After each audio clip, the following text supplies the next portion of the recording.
জবাই করতে যাবে ঠিক তখনই উটটা উঠে খুব জোরে দৌড় দিয়ে আল্লাহর রাসূল সাল্লাল্লাহু আলাইহি সাল্লামের ঘরের দিকে চলে গেল। এটা দেখে ওই মহিলার স্ত্রীও নতুন বিক্রি করা মালিকের কাছে উট ফিরিয়ে দেওয়ার জন্য উটের পেছন পেছন দৌড়ে গেল এবং সে বাড়িতে প্রবেশ করলেন।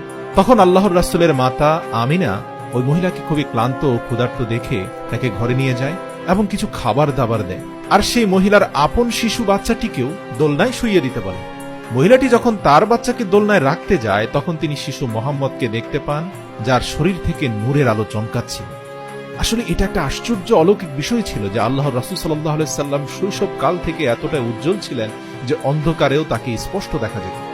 সেই মহিলা তখন মনের অজান্তেই নিজের সন্তানকে ফেলে রেখে শিশু মুহাম্মদুর রাসূলুল্লাহ সাল্লাল্লাহু আলাইহি সাল্লামকে কোলে তুলে নেন এবং দেখতে পান শিশু মুহাম্মদুর রাসূলুল্লাহ সাল্লাল্লাহু আলাইহি সাল্লাম দীর্ঘ কয়েকটি দিনের পিপাসার্ত অবস্থা থেকে নিজে নিজেই সেই নারীর নিকট থেকে দুগ্ধ খাওয়ার জন্য ছটপট করতে থাকে। ক্ষুধার্ত শিশুর দিকে তাকিয়ে সেই নারী তার নিজ থেকেই শিশু মুহাম্মদুর রাসূলুল্লাহ সাল্লাল্লাহু আলাইহি সাল্লামকে দুগ্ধ পান করা। আর এই মহিলাই ছিলেন নবীজির দুধমা, সেই বিশ্ববিখ্যাত সম্মানিত রমণী মা হালিমা। তো নবীজিকে লালন পালনের জন্য বেশি টাকা দেওয়ার সামর্থ্য ছিল না মা আমিনা, কারণ তার স্বামী ইতিমধ্যে মারা গিয়েছে। একমাত্র এই শিশুর দাদা এবং একজন চাচা আছেন, তারা যতটুকু অর্থ দিতে পারবে তার উপরেই এই দুধমা হালিমাকে খুশি হয়ে শিশু মুহাম্মদের লালন পালনের দায় দায়িত্ব নিতে হবে। এখানে বলে রাখি, ইতোপূর্বে যত নারীরা এসেছে স্বল্প সামর্থ্যের বিষয়টা মাথা রেখে শিশু মুহাম্মদকে নিতে রাজি হয়নি, কিন্তু মা হালিমা চিন্তা করলেন যে অলৌকিক ব্যাপার স্যাপার এই শিশুর আশপাশে ঘটছে, বিশেষ করে তার উটটি যেভাবে ঘরের দিকে দৌড়ে আসলো এবং শিশুটির শরীর থেকে আলোক বিচ্ছুরণ এবং তার কোমল চেহারা, এই সব কিছু তাকে অভিভূত করল। স্বামীর সাথে পরামর্শ করে এই শিশুকে কোনো প্রকার অর্থনৈতিক চুক্তি ব্যতীতই লালন পালনের দায় দায়িত্ব নিতে রাজি হয়ে গেল। সুবহানাল্লাহ। তারা জানতো এই শিশুর লালন পালনের জন্য যত অর্থ তাদের খরচ হবে সে অনুযায়ী তারা হয়তো পারিশ্রমিক পাবে না, কিন্তু তারপরেও শিশুটির প্রতি ভালোবাসা থেকেই তাকে নিজেদের সাথে নিয়ে যাওয়ার সিদ্ধান্ত নিল। তবে মা আমিনার কাছে দুটি উট এবং একটি গাধা ছিল। দুটি উট এবং একটি গাধা মা হালিমাকে দিয়ে দেওয়া হয়েছিল, এছাড়া কোনো নগদ অর্থ দিতে পারেনি।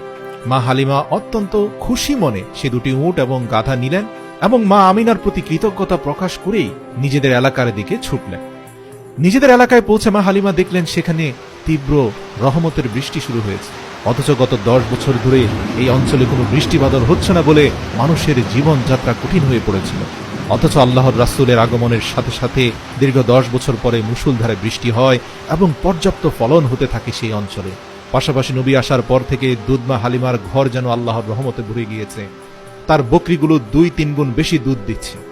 এমনকি আল্লাহ রাসূল সাল্লাল্লাহু আলাইহি সাল্লাম মা হালিমার বুক থেকে কখনোই পর্যাপ্ত দুধ খেতেন না, বরং অর্ধেক পরিমাণ দুধ রেখে দিতেন যাতে তার দুধ ভাই প্রয়োজনীয় দুধ নিজের মায়ের বুক থেকে খেতে পারে। আল্লাহু আকবার। আর এভাবেই কেটে যায় 2 বছর এবং চুক্তি শেষ হওয়ার কারণে দুধমা হালিমা এবং তার স্বামী প্রিয় নবীজিকে ফেরত দেওয়ার জন্য তারা মা আমিনার কাছে নিয়ে আসে। আবার মক্কায় সেই আলোক বিচ্ছুরণ দেখে আব্দুল মুত্তালিব, আবু তালিব এবং মা আমিনা সহ কাবা ঘরের আশপাশে থাকা খাদেমরা ব্যাপক আগ্রহ নিয়ে আল্লাহর রাসূলকে দেখতে আসে। দীর্ঘ 2 বছর পরে নিজের চোখের মণিকে দেখতে পেয়ে মা আমিনা খুশিতে কেঁদে ফেলেন।